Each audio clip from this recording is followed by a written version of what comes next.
SSP का transfer करो, तबादला करो, सरकार को बोल दो कि इनका ट्रांसफर ना दूसरी जगह करें। ऐसा आज कोर्ट ने यहाँ पर बोला हुआ है। कोर्ट ने ये आदेश दिए कि सरकार को बोल दीजिए कि इनका तबादला करो एसएसपी साहब का। बहुत सारी वीडियो क्लिप वहां पर चलाई, बहुत कुछ वहां पर घटा। डीएम साहब और वहां पर एसएसपी साहब मौजूद थे और जो परसों हुड़दंगी वहां पर हो गई थी, जिला पंचायत चुनाव से लेकर काफी कुछ गर्मा गर्म का माहौल यहाँ पर था। बहुत से विधायकों पे एफआईआर भी हुई, मुकदमा भी दर्ज हुआ, सारा कुछ हुआ। और कोर्ट में क्या हुआ, किस तरीके का मामला हुआ, सारा कुछ आज हम आपको इस वीडियो के माध्यम से बताएंगे, स्टेप बाय स्टेप बताएंगे। बने रहिए चैनल में, चैनल को subscribe, video share, like, comment जरूर करिए। नमस्कार दोस्तों, आप देख रहे कोरोंगा डेली ब्लॉग। आपको मैं जिला पंचायत जो चुनाव वहां पर हो रहे थे उसको लेकर मैं बड़ी खबर दूंगा। 14 तारीख को चुनाव थे। कोर्ट ने किसी कारणवश जो भी लफड़ा हुआ था उसके कारण उसने बोला 18 तारीख को चुनाव कराए जाए। 18 तारीख को चुनाव हुए और 18 तारीख को ही सुनवाई हुई।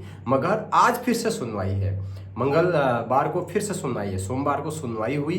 क्या हुआ उसमें वो मैं आज आपको बताता हूँ। वीडियो बनाने का मतलब सिर्फ बताना आपको कि क्या क्या हुआ। बाकी इस वीडियो से किसी एसएसपी, किसी प्रशासन, किसी नेता विधायक से, कोर्ट से कोई लेना देना नहीं है। कोर्ट में क्या होता है, कोर्ट में फैसला सुनाया जाता है। कोर्ट में यह फैसला सुनाया जाता है कि उनको कहा जाता है कि आप प्रत्यक्ष जवाब दीजिए कि क्या हुआ और उस दिन क्या हुआ। वहां पर होते हैं डीएम साहिबा होते हैं और हमारे कप्तान साहब होते हैं, एसएसपी साहब।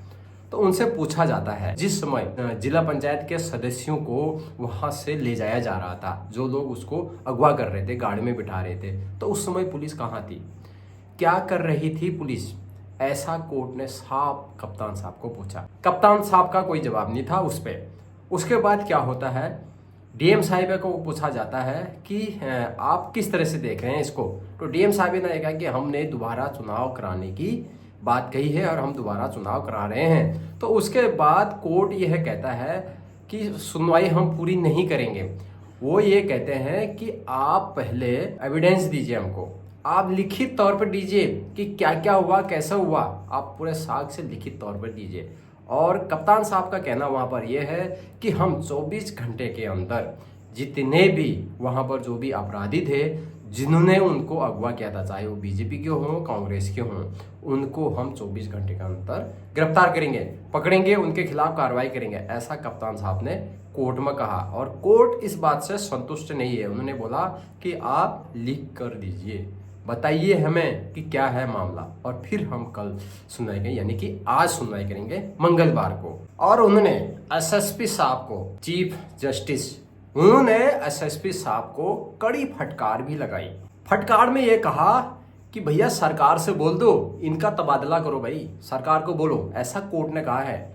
साफ तौर पर कहा है कि इनका तबादला करो, क्योंकि ये स्पष्ट जवाब नहीं दे पा रहे हैं और इनके नेतृत्व में नैनीताल डिस्ट्रिक्ट में इतना बड़ा कांड कैसे हो गया। और कोर्ट ने ये भी कहा है, कोर्ट की तरफ से जो वकील थे उनकी तरफ से जज ने ये भी कहा है, जो सरकारी वकील थे, जो एसएसपी साहब की तरफ से वकील रखे हुए थे सरकारी वकील, उनको कड़ी फटकार लगाई। उन्होंने ये कहा कि नैनीताल एक पर्यटक शहरी नहीं, यहाँ हाईकोर्ट भी है। उन्होंने कहा हाईकोर्ट भी है यहाँ पर, ये नहीं कि खाली पर्यटक स्थल है, दोनों चीज है यहाँ पर। जो एसएसपी साहब के वकील थे, सरकारी वकील, वो उनका बचाव करते हुए नजर आए। तो कोर्ट ने ये कहा, आप अपराधियों को क्यों बचाव कर रहे हैं, अपराधियों की बचाव में क्यों आ रहे हैं आप, क्यों अपराधियों को बचा रहे हैं आप, क्या हम अंधे हैं, हमें दिखाई नहीं देता, ऐसा कोर्ट ने साफ शब्दों में कहा। कोर्ट ने यह भी कहा कि जिस समय उन जो जिला पंचायत जो सदस्य थे उनको जब अगवा करा जा रहा था, तो उस समय पुलिस क्या कर रही थी, कहाँ थी पुलिस और क्या कर रही थी, क्या सोई थी, फिर कार्रवाई क्यों नहीं करी, हाथ पर हाथ धरे क्यों बैठी थी, ऐसा कोर्ट ने भी कहा। और उन्होंने ये भी कहा, आखिर हिस्ट्री सीटर खुलेआम शहर में कर क्या रहे हैं, वो क्या कर रहे थे, उनको क्यों नहीं गिरफ्तार करा गया, क्यों नहीं पुलिस ने गिरफ्तार करा, पुलिस ने आंख क्यों मूंदी थी। बहुत बड़ा सवाल यहाँ पर पैदा होता है, आखिर किसकी सह में यह काम हुआ, पुलिस के सामने ही अगवा करना बोले तो ये क्या हो गया। कोर्ट ने लगातार फटकार लगाई एसएसपी साहब को, उनको कहा, उनके वकील को भी कहा कि उत्तराखंड पुलिस क्या कर रही है, क्या कर रही है उत्तराखंड पुलिस। इस पर जवाब देते हैं प्रहलाद मीणा जी कि हम 24 घंटे के अंदर उनको गिरफ्तार करेंगे। अब 24 घंटे के अंदर गिरफ्तार करोगे, पहले क्यों नहीं करे, इतने दिन हो गए हैं, 14 तारीख की वो घटना है, आज 19 तारीख हो गए हैं जब आप वीडियो देख रहे हैं। तो 19 तारीख तक उनको गिरफ्तार क्यों नहीं करा? कौन वो लोग हैं भाई? किसकी सह में ये हो रहा है? सबसे बड़ा सवाल यहाँ पर पैदा होता है पुलिस पे कि अनदेखी क्यों? आखिर किसकी सह में हो रहा है ये? क्या पैसा का मामला है या राजनीतिक मामला है? क्या है ये मामला? कोर्ट के बगल पे इस तरीके से होना बहुत ही शर्मसार कर देने वाले घटना यार। कोई किसी को भी अगवा कर दे रहा है और पुलिस के सामने अगवा कर रहा है और पुलिस हाथ पर हाथ धरे बैठी है, कुछ नहीं कर रही है। वही चीज़ कोर्ट ने भी कहा कि कोर्ट ने यही कहा कि पुलिस क्या कर रही है भाई, क्या कर रही है उत्तराखंड पुलिस? हिस्ट्री सिस्टर कैसे घूम रहे हैं भाई? और जिस समय अगवा कर रहे थे उस समय उनको क्या कर रही थी? उनको गिरफ्तार क्यों नहीं करा? और उन्होंने ये भी कहा कि जब जिला पंचायत सदस्यों को 5 लोगों को कोर्ट में ले जाएगा, उन्होंने साफ मना कर दिया। उन्होंने ये कहा भी हम नहीं सुनेंगे इनकी बातें, उनके बयान ही नहीं लिए। उन्होंने कहा हमें सब मालूम है, कोर्ट अंधा नहीं है, हमें सब दिखता है। ऐसे कड़े शब्दों में फटकार लगाई है कोर्ट ने। आखिरकार जो पुलिस का काम होता है वो कोर्ट क्यों कर रही है? कोर्ट में क्यों जा रहा है ये छोटा मोटा मामला? पुलिस क्यों नहीं निपटा रही इसको? तो कहीं ना कहीं बहुत बड़ा संदेह होता है किसकी सह में ये काम हो रहा है, इस पे कार्रवाई यहाँ पर होना चाहिए। हालांकि कोर्ट ने कह दिया कि भाई इनका तबादला करो। अब कोर्ट में क्या क्या हुआ? कोर्ट में ये हुआ कि वीडियो भी चली।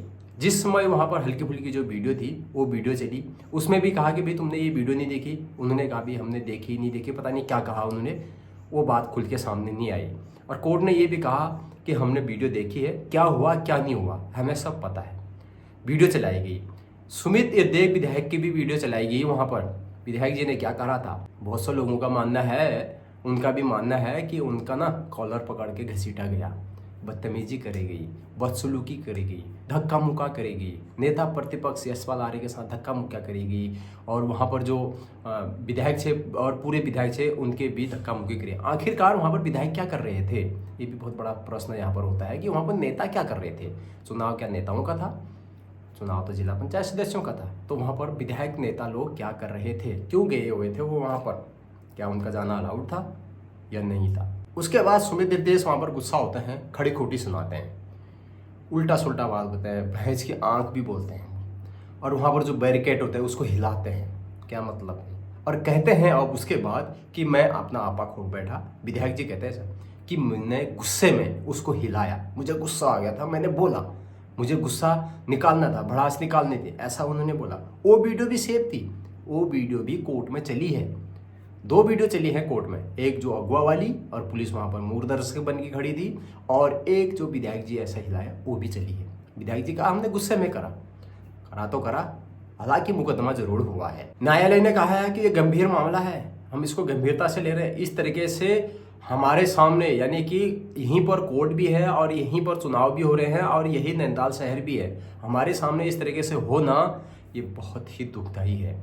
और उन्हें कहा कि सरकार को तुरंत आदेश दो, इनका तुरंत ट्रांसफ़र करा जाए एसएसपी साहब का, ऐसा उन्होंने कहा है।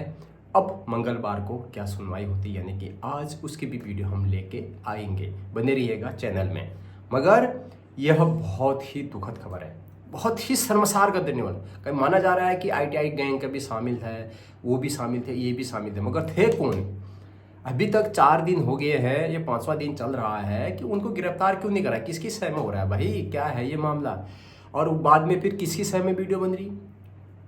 कांग्रेस के लोग कह रहे हैं कि भाई पीछे बंदूक लेके खड़ा है और उससे बुलवाया जा रहा है। क्या ऐसा है? कहाँ थे वो लोग? कहाँ गए थे इतने दिन तक? ये बहुत बड़ा प्रश्न चिन्ह यहाँ पर पैदा होता है। कोर्ट में ज़रूर लाया गया था उनको, मगर कोर्ट में उनकी नहीं सुनी गई। उन्होंने बोला हम नहीं सुनेंगे इनकी, हमें सब पता है।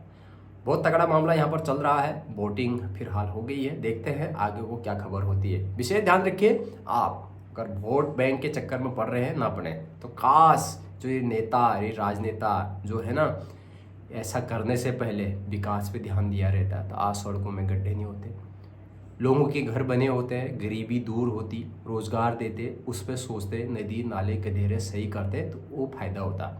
इस तरीके से धरने प्रदर्शन, ये इसने कॉलर खींचा, इसने वो किया, इसने ये किया, ऐसी कोर्ट कचहरी में हमारे नेता लगे रहेंगे तो भाई शहर का विकास कौन करेगा? कौन करेगा भाई? आप खुश होइए ना। इस तरीके से ये लोग ऐसे लगे रहेंगे, तुमने जनता ने जिस विधायक को तुमने चुना है वो विधायक कभी धरना में रहेगा, कभी प्रदर्शन में रहेगा, कभी रैली में रहेगा, कभी प्रचार में रहेगा, कभी कोर्ट कचहरी में रहेगा, तो भी विकास कब होगा? ये नेता लोग अगर ऐसा रहेंगे तो विकास कौन करेगा? तो आप सोच समझ के वोट दीजिए, ध्यान रखिए। मिलते हैं नेक्स्ट वीडियो में। वीडियो बनाने का मतलब सिर्फ आपको बताना है, देखते हैं क्या होता है। बाकी इस वीडियो से किसी चीज़ का निजी जीवन से कोई मतलब नहीं। चैनल सब्सक्राइब जरूर करना, वीडियो शेयर लाइक कमेंट करना। तब तक के लिए बाय बाय।